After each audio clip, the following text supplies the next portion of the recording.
August 15, 1945. 1,147 hours. Yokohama Harbor, Japan. The war had ended 6 days ago, but Private First Class Robert Hartley of the 11th Airborne Division carried something in his duffel bag that would prove more powerful than any weapon he'd wielded during 3 years of combat. 32 Hershey bars, purchased with his own money at the PX in Okinawa, wrapped carefully in waxed paper to survive the Pacific crossing. What happened when he distributed those chocolate bars to a group of terrified children hiding in the rubble of Yamashita District would set in motion a transformation that military planners had never anticipated. The Japanese called it Ain no Kaseki, the miracle of sweets. The Americans would come to understand it as the beginning of reconciliation. The transformation of enemy into occupied territory required more than military victory. It demanded a psychological revolution that no strategic bombing campaign could achieve. What followed in the autumn of 1945 was not just an occupation but an unexpected collision of cultures where simple acts of kindness would accomplish what months of propaganda had failed to deliver. The Japanese civilian population in August 1945 existed in a state of absolute terror. Ministry of War broadcasts throughout July and early August had prepared citizens for American invasion with explicit warnings documented in captured propaganda materials. According to translation services operated by the Civil Intelligence Section, official government broadcasts had told civilians that American soldiers would murder men, assault women, and enslave children. In Tokyo's Shinjuku ward, municipal records show that 847 families had relocated to mountain villages specifically to avoid American occupation forces. In Osaka, police reports documented that 1,200 women had their heads shaved and dressed as men to avoid detection. The psychological preparation for occupation had created a population convinced that death was preferable to American rule. Lieutenant Colonel Theodore Wainwright, serving with the 8th Army Civil Affairs Division, documented the initial occupation encounters in reports filed with General Douglas MacArthur's headquarters. His observations from August 28 through September 15, 1945, provide detailed accounts of civilian-military interactions during the crucial first weeks. Wainwright's report from September 3 noted that in Kanagawa Prefecture, entire villages had been abandoned before American forces arrived. Personal belongings, food supplies, and household goods remained untouched. Families had fled with only what they could carry, expecting total destruction of their communities. The standing orders from Supreme Commander Allied Powers Headquarters were explicit and had been distributed to all occupation units on August 20, 1945. General Order No. 12 specified fraternization policies, conduct toward civilians, and prohibited actions. Section 4 addressed treatment of children with unusual specificity for a military directive. The order stated that personnel were authorized to provide food items to Japanese children from personal rations, that no threatening gestures or aggressive actions toward children would be tolerated, and that all interactions with civilians would be conducted with dignity and respect. This final provision represented a dramatic departure from standard occupation doctrine as practiced in Germany. The reasoning behind these orders emerged from studies conducted by the Office of War Information throughout 1944 and early 1945. Psychological warfare analysts had concluded that Japanese civilian cooperation would be essential for effective occupation. Military government specialists calculated that hostile civilian populations would require massive garrison forces. Cooperative populations would enable rapid demobilization. But the architects of occupation policy had not anticipated the weapon that would prove most effective in transforming Japanese attitudes. It wasn't policy directives or propaganda broadcasts. It was something far simpler that American soldiers carried in their pockets, issued as part of standard field rations since 1943. The D-Ration chocolate bar, developed by Hershey Chocolate Company under contract to the U.S. Army Quartermaster Corps, would become an unexpected instrument of reconciliation. September 8, 1945. 0830 hours. Yokosuka Naval Base Perimeter. Sergeant William Patterson of the 1st Cavalry Division's Military Police Detachment encountered the first test of fraternization policy under circumstances that would be replicated thousands of times across occupied Japan in the coming weeks. A group of 7 Japanese children, ages estimated between 4 and 9 years old, had been observed near the base perimeter fence for 3 consecutive mornings. Military police reports documented their presence but noted they maintained distance and showed extreme fear responses when approached. Patterson's report, filed with the Provost Marshal's office, described children who appeared malnourished and wore clothing that was little more than rags. The decision Patterson made that morning violated no direct orders, but it challenged every assumption about enemy populations that 3 years of combat had reinforced. He approached the fence slowly, hands visible and empty, speaking in a calm voice though the children understood no English. From his field jacket pocket, he withdrew 4 Tootsie Rolls, standard issue in combat rations, and placed them carefully on the ground before stepping back. What happened next was documented in Patterson's report with unusual detail for a routine MP log entry. The oldest child, a girl approximately 9 years old, approached cautiously after Patterson had retreated 20 feet. She picked up 1 Tootsie Roll, examined it carefully, then retreated to the group.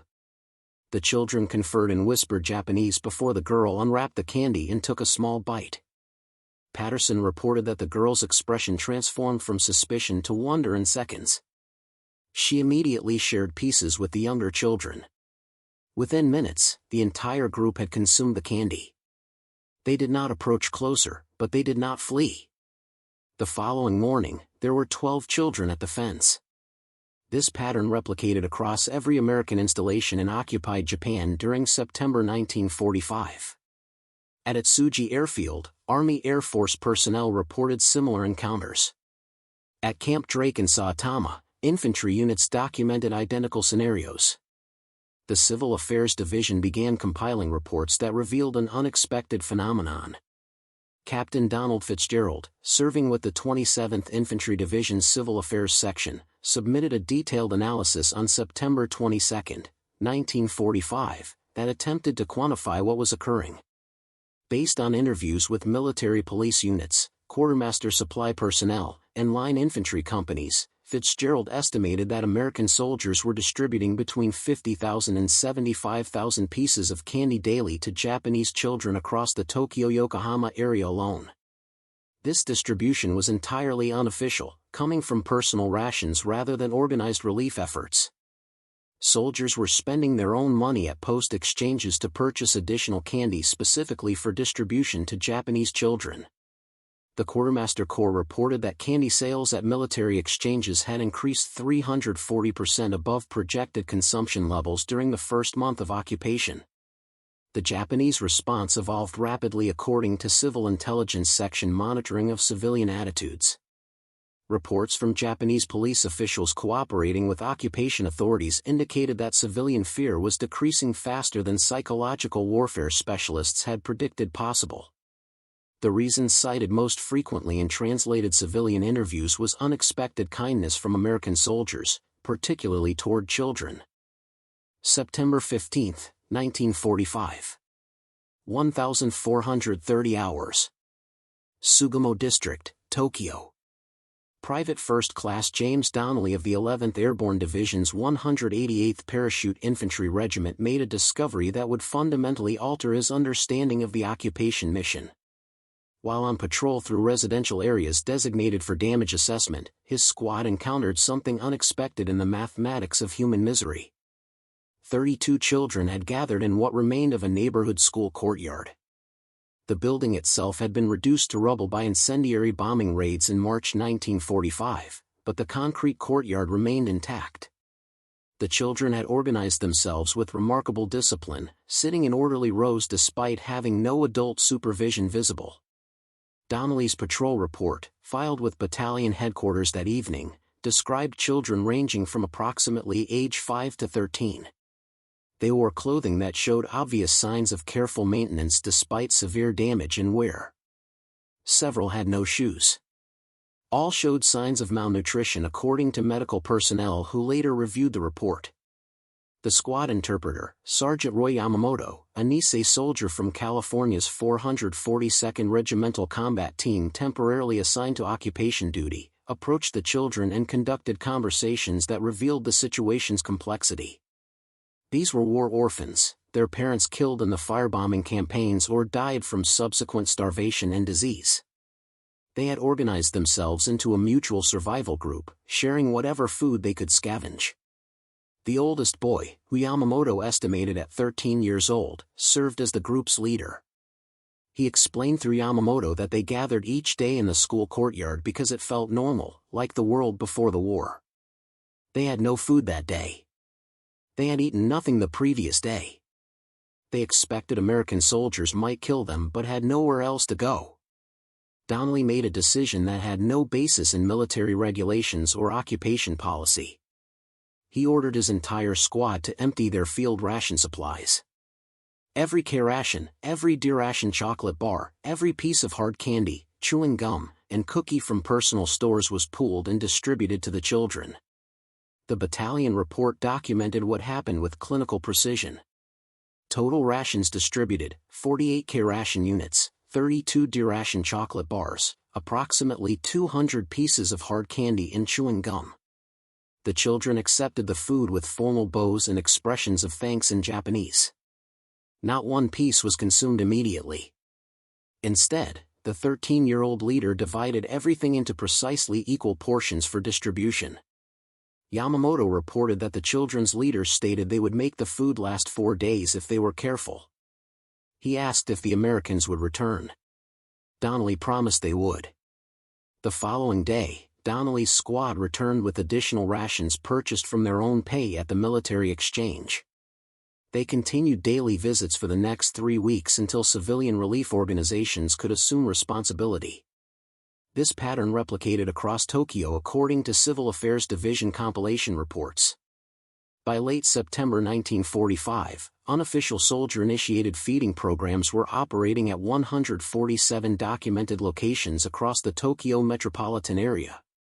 The Supreme Commander Allied Powers headquarters faced an unexpected challenge. Soldiers were spending personal funds to feed former enemy civilians, creating ad hoc relief operations that existed outside official channels. Before we jump back in, tell us where you're tuning in from, and if this story touches you, make sure you're subscribed, because tomorrow, I've saved something extra special for you. October 3, 1945. 0945 hours. Shibuya Ward, Tokyo. The phenomenon that military analysts were now calling candy diplomacy had evolved beyond individual soldier initiatives into something that challenged conventional occupation doctrine. Major General William Chase, commanding the 1st Cavalry Division, requested guidance from Supreme Commander Allied Powers headquarters on a situation that had no precedent in military government operations. Intelligence reports compiled by the Civil Intelligence Section revealed that Japanese civilian attitudes toward American forces were transforming at rates that contradicted every psychological warfare prediction model. Standard occupation theory, based on Germany and Italy experiences, projected that hostile populations required 12 to 18 months before accepting occupying forces as anything other than oppressors. In Japan, that timeline had collapsed to weeks. The primary catalyst, according to systematic civilian interviews conducted by Japanese police officials cooperating with occupation authorities, was the unexpected kindness American soldiers showed toward children. Translation services working through thousands of civilian testimonies found recurring phrases: "The American soldiers give candy to our children, they smile at our little ones, and they treat our children with gentleness." The statistical analysis prepared by the Civil Affairs Division documented the scale of this unofficial relief effort. By early October 1945, estimated daily candy distribution to Japanese children across all occupied territories exceeded 200,000 pieces. This figure included only documented distributions observed by military police and civil affairs personnel. Actual numbers were certainly higher. Quartermaster Corps supply reports revealed that military post exchanges were ordering candy at levels 400% above authorized consumption rates. The Hershey Chocolate Company received emergency military contracts to increase production specifically for Pacific Theater distribution.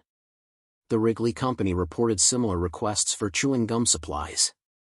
Private Eugene Hammond of the 27th Infantry Division kept a detailed personal journal that provides insight into soldier motivations.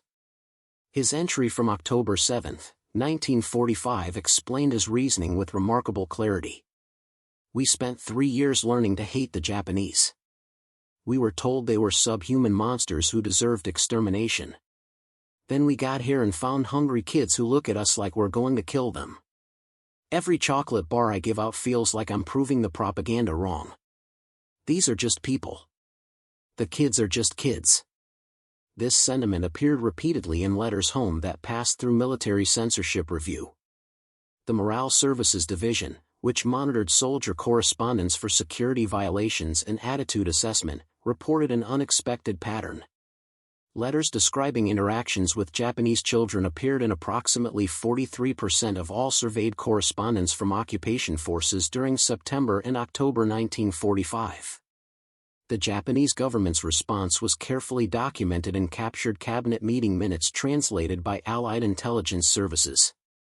Prime Minister Naruhiko Higashikune's administration recognized that American treatment of Japanese children was undermining years of militarist propaganda more effectively than any occupation directive could achieve.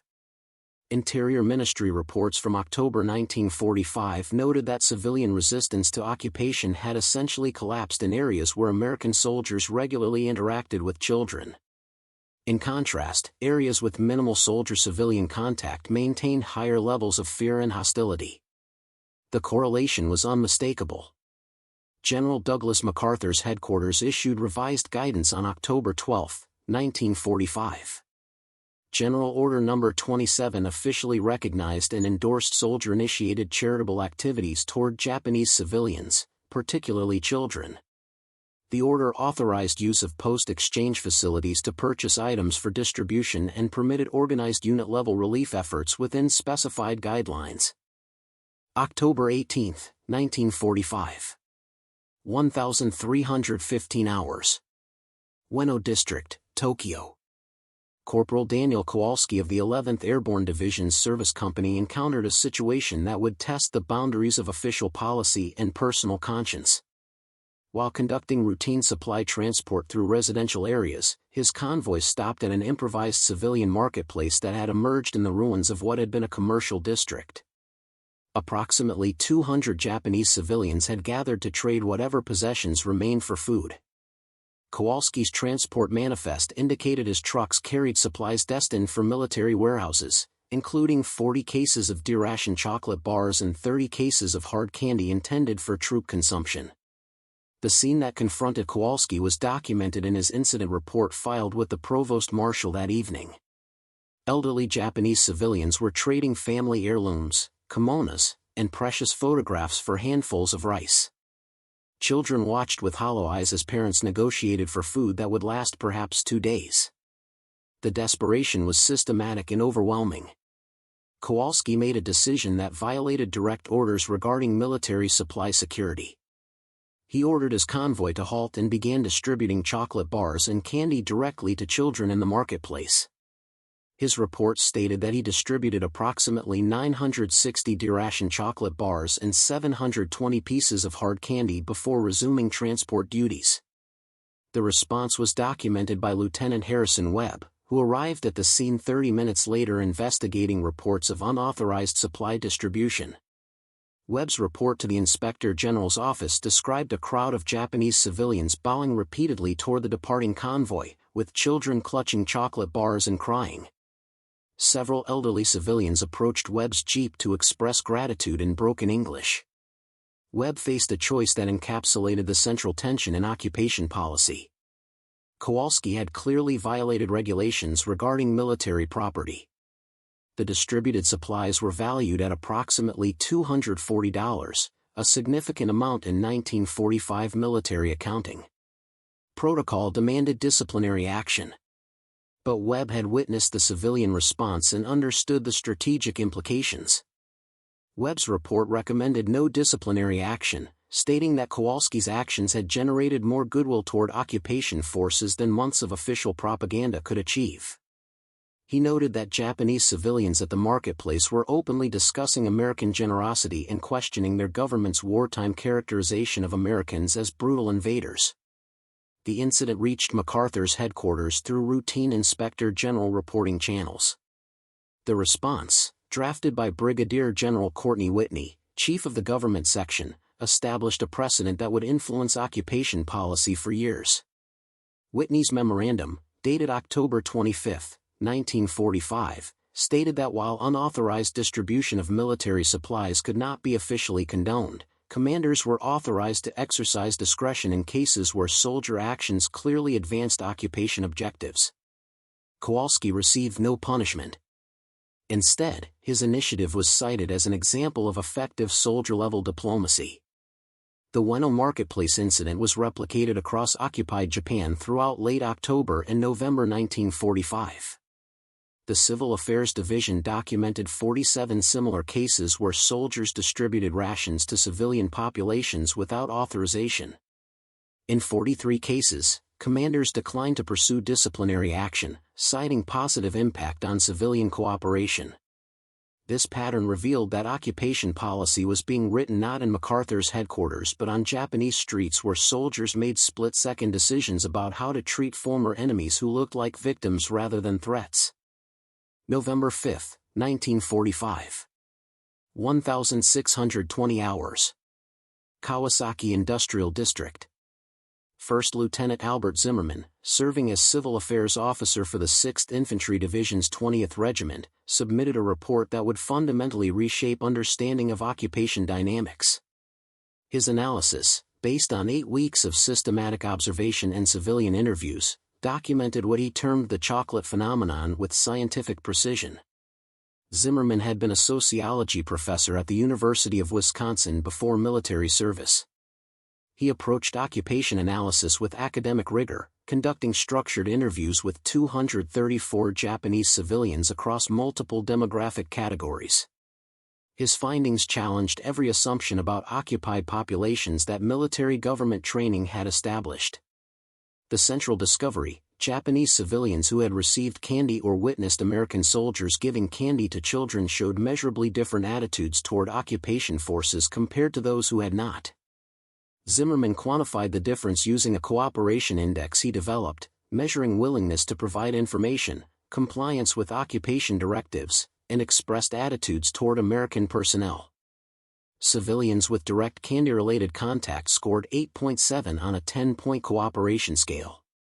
Those without such contact averaged 4.2. The statistical significance was overwhelming. A simple act of giving a child a chocolate bar was producing measurable changes in civilian behavior that sophisticated propaganda campaigns had failed to achieve. Zimmerman's report included detailed case studies. In one Kawasaki neighborhood, an American medical unit had distributed candy to children while conducting public health inspections. Subsequently, civilian cooperation with mandatory tuberculosis screening reached 94%, compared to 23% in nearby areas where no candy distribution had occurred. The mechanism, according to Zimmerman's analysis, was cognitive dissonance resolution.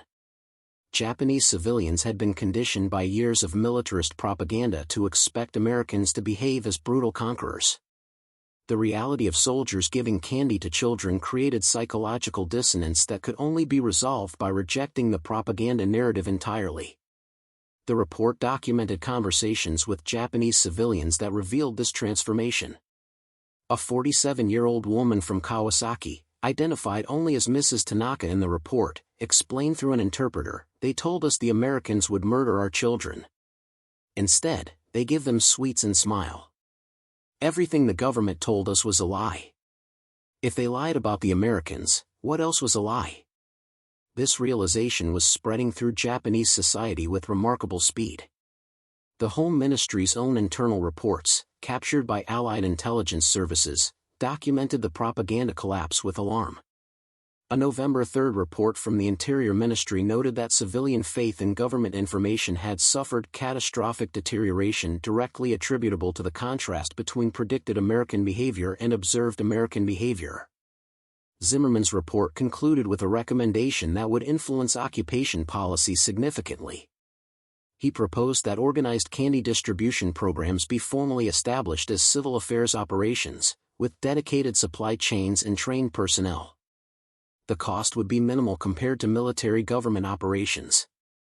The return in civilian cooperation would be substantial. MacArthur's headquarters received Zimmerman's report on November 12, 1945. Within 2 weeks, the Civil Affairs Division had drafted implementation guidelines for systematic candy distribution programs across all occupied territories. Preparing and narrating this story took us a lot of time, so if you are enjoying it, subscribe to our channel, it means a lot to us. Now back to the story. November 28, 1945. 1040 hours. Osaka Prefecture. The formalization of candy distribution programs marked a transformation from spontaneous soldier kindness to systematic occupation policy. Captain Richard Holloway, appointed as coordinator for the newly established Civilian Morale Enhancement Program under the Civil Affairs Division, began implementing what military historians would later recognize as one of the most successful psychological operations in modern warfare. The program's structure, outlined in Civil Affairs Directive No. 43 dated November 20, 1945, established systematic candy distribution as an official occupation activity. Each infantry division received monthly allocations specifically designated for civilian distribution, separate from troop rations. The quantities were substantial. The 1st Cavalry Division alone received authorization for 50,000 chocolate bars and 75,000 pieces of hard candy monthly for civilian distribution purposes. Holloway's implementation guidelines, distributed to all division civil affairs officers, specified procedures that balanced military efficiency with cultural sensitivity. Distribution would occur at designated locations and times to prevent civilian disorder. Soldiers would be trained in basic Japanese courtesy phrases. Children would receive priority, but elderly civilians would not be excluded. All distributions would be conducted with dignity and respect. The program expanded beyond simple candy distribution into organized recreational activities. At Osaka's Tennoji district, Lieutenant Jennifer Morrison of the Army Nurse Corps established what she termed friendship circles where American medical personnel and Japanese children gathered weekly. Morrison's after-action reports documented sessions where nurses distributed candy, provided basic medical screening, and taught simple English phrases while learning Japanese in return. The response was documented in Civil Intelligence Section reports with measurable precision. In areas with active candy distribution programs, civilian cooperation with occupation directives averaged 89%. Crime rates in these areas were 67% lower than in locations without organized programs. Reports of civilian hostility toward American personnel essentially disappeared.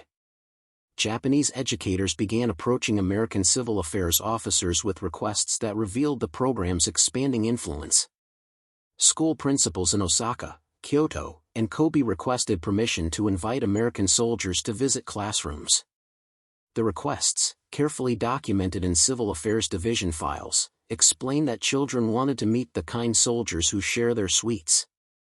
These visits created powerful propaganda effects that far exceeded their modest cost. Private Thomas Richardson of the 25th Infantry Division described a school visit in his November 30 letter home, which passed through military censorship review.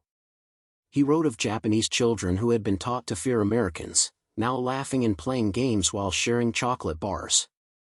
"They're just kids," Richardson wrote.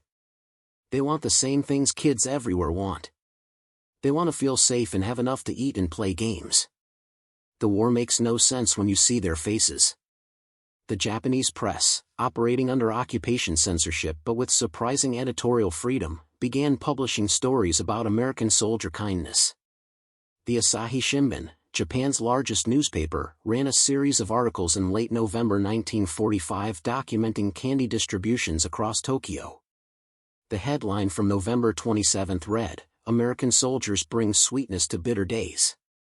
The article described soldiers spending their own money to purchase candy for Japanese orphans. These stories circulated throughout occupied Japan, creating a narrative counter to years of militarist propaganda. The government section's media monitoring unit documented that positive stories about American soldiers appeared in Japanese newspapers with increasing frequency throughout November and December 1945. By month's end, such stories averaged 4 to 5 articles daily across major publications. The strategic implications were analyzed in a comprehensive assessment prepared by Brigadier General Kenneth Kramer, Deputy Chief of Civil Affairs Division.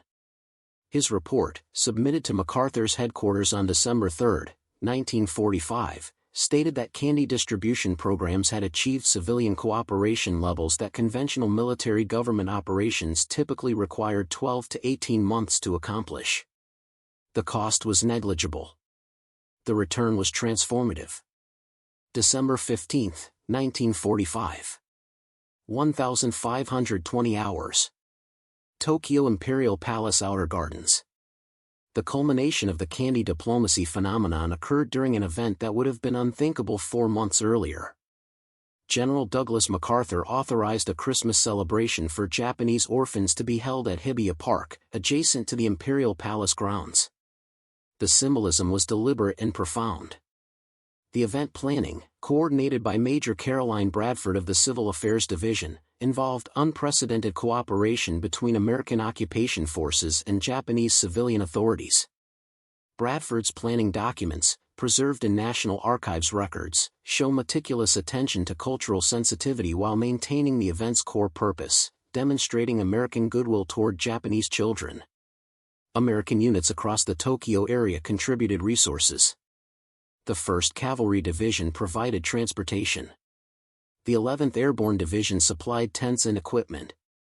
Army quartermaster units allocated 10,000 chocolate bars, 15,000 pieces of hard candy, 5,000 sticks of chewing gum, and 3,000 cookies. The American Red Cross contributed warm clothing items. Military chaplains organized donations of toys purchased by soldiers from their personal funds. The Japanese response revealed how dramatically civilian attitudes had transformed. Tokyo municipal authorities actively assisted with event organization. Japanese police directed traffic and maintained order. Local newspapers published announcements encouraging orphanages to bring children to the celebration. The cooperation was voluntary and enthusiastic. December 24, 1945. 1,000 hours. Approximately 4,200 Japanese children gathered in Hibiya Park under clear winter skies. Military police reports documented the event with precision. Children arrived in organized groups from 73 orphanages and children's shelters across the Tokyo metropolitan area. Ages ranged from 3 to 14 years. Many wore shoes for the first time in months, donated by American personnel. The event proceeded with remarkable order. American soldiers, many who had fought Japanese forces months earlier, distributed candy and gifts to children who had been taught to fear them. Army photographers captured images that would be distributed worldwide, Japanese children smiling while American soldiers placed chocolate bars in their hands, orphans clutching teddy bears donated by soldiers, elderly Japanese caregivers bowing in gratitude toward young American privates. Chaplain Captain Harold Jensen delivered remarks translated into Japanese by interpreters. His words, recorded in Civil Affairs Division reports, emphasized themes of peace, reconciliation, and hope for the future. He spoke of children as symbols of new beginning, innocent of the hatreds that had caused such suffering. The Japanese caregivers listened with visible emotion. The distribution was conducted with dignity that honored Japanese cultural expectations. Children bowed politely when receiving gifts. American soldiers returned the bows, having been trained in this basic courtesy. The mutual respect was genuine and observed by hundreds of Japanese civilians who gathered at the park's perimeter to witness the unprecedented scene. Civil Intelligence Section observers documented civilian reactions through systematic monitoring. Conversations among watching civilians, translated by Japanese linguists, revealed profound psychological impact. One elderly man was recorded stating, "These Americans treat our orphans with more kindness than our own government showed them. We were told they were demons. They are human beings with generous hearts." The event concluded at 1,600 hours. Children departed with bags containing candy, cookies, and small toys. Many clutched chocolate bars carefully, planning to make them last. American soldiers, according to multiple after-action reports, were visibly affected by the experience. Chaplain Jensen's report noted that dozens of soldiers requested permission to visit orphanages regularly to continue supporting the children. The strategic assessment prepared by the government section acknowledged that the Hibiya Park event had accomplished more to legitimize the occupation than any military directive or propaganda campaign. Photographs from the event appeared in Japanese newspapers on December 25 and 26. The Mainichi Shimbun headline read, "American soldiers bring Christmas joy to war orphans." The accompanying photographs showed smiling children and generous soldiers, an image that contradicted every wartime propaganda message about American brutality. January 20, 1946. 5 months after surrender. The transformation of Japan from enemy nation to cooperative occupied territory was analyzed in comprehensive assessments prepared for the Joint Chiefs of Staff by Occupation Headquarters. The conclusions challenged fundamental assumptions about military government and the nature of post-war reconstruction.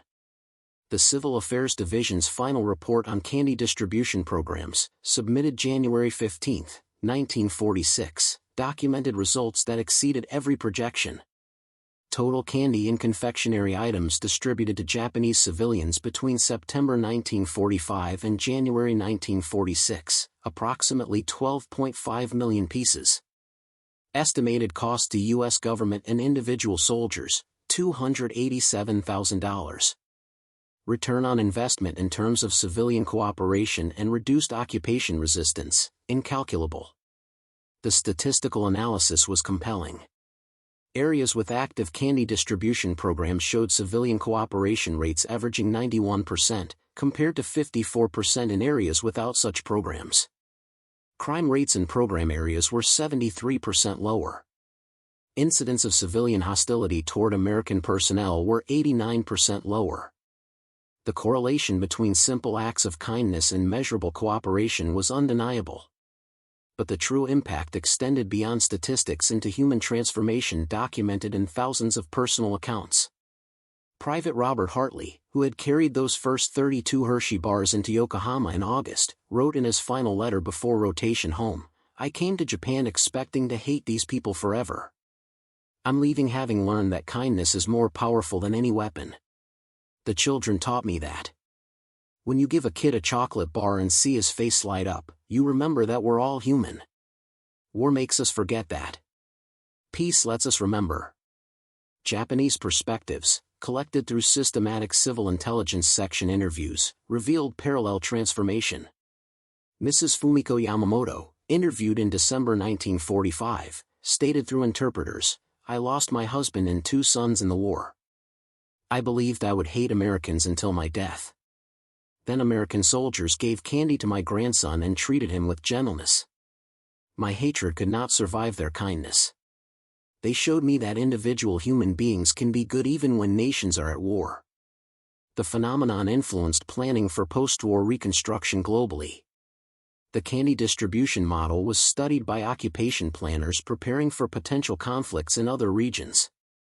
The fundamental lesson, documented in War Department strategic assessments, was that small acts of individual kindness could accomplish strategic objectives that military force alone could never achieve. General Douglas MacArthur, in his final report on the occupation's first year, devoted significant attention to the candy phenomenon. He wrote, "The American soldiers' instinctive generosity toward children, demonstrated through the simple act of sharing candy, accomplished more to reconcile former enemies than calculated policy could have achieved.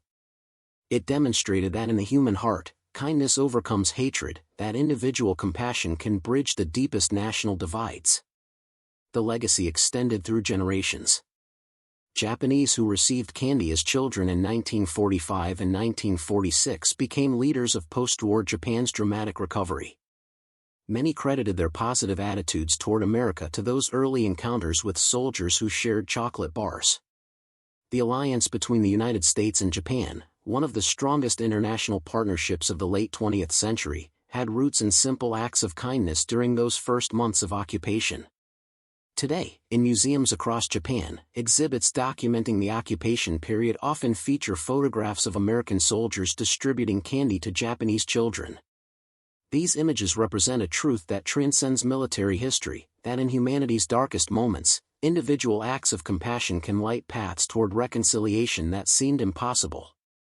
The streams of chocolate bars flowing into children's hands in autumn 1945 didn't just satisfy immediate hunger.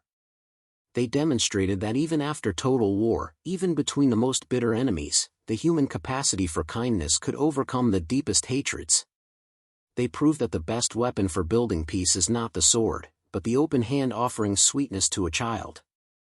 Up next, you've got 2 more standout stories right on your screen. If this one hit the mark, you won't want to pass these up. Just click and check them out. And don't forget to subscribe and turn on the notification bell so you don't miss any upload from us.